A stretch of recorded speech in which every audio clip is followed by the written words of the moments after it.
According to Merriam-Webster, the classic definition of the word chronic is something that is continuing or occurring again and again for a long time.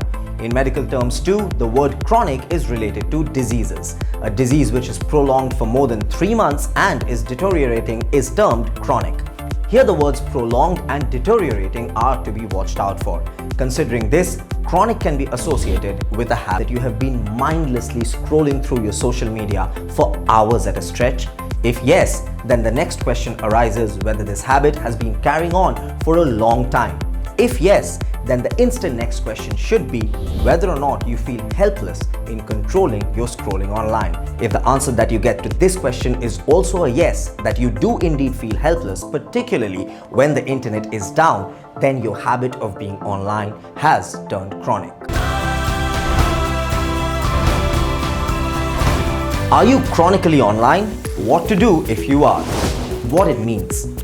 Most people, through no fault of their own, tend to get chronically online. This is because being online sometimes gives us the sense of belonging that we crave for. The world today is getting more and more in touch with the virtual world. This leaves a lesser space for the real world. The virtual world also brings a strange sense of collective protection among people. This is the reason we see people on Twitter being abusive as opposed to the fact that they would never do that in reality. This has caused people to stay in the cocoon of being online, thereby going chronic. Therefore, being chronically online is different from online addiction.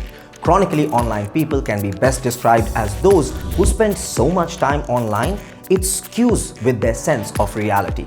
It also hinders their ability to effectively communicate. These people are those who are always on the internet, and their entire existence has started to revolve around being on the internet. People who are chronically online typically have no real friends. They stay online starting useless debates that literally achieve nothing outside of a screen. Seldom after realizing this fact, some people tend to panic. However, there is no need for that. As every problem has a solution, so does this problem. However, one needs to keep in mind that the practical execution of these solutions would need incessant effort. Let's have a look on what we can do if we identify ourselves as being chronically online. What to do? The solution for chronically online people is to touch grass. Touch grass is a popular idiom on the internet. It literally means to get off the internet and go outside. One of the biggest reasons this term became so popular was people's prolonged internet and social media usage due to the lockdowns.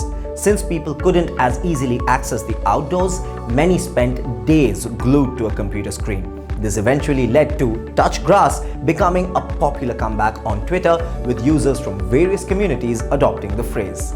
The idea that one doesn't need a rich, full life and instead consider interacting with real people and experiencing real emotions through touch grass helps sometimes.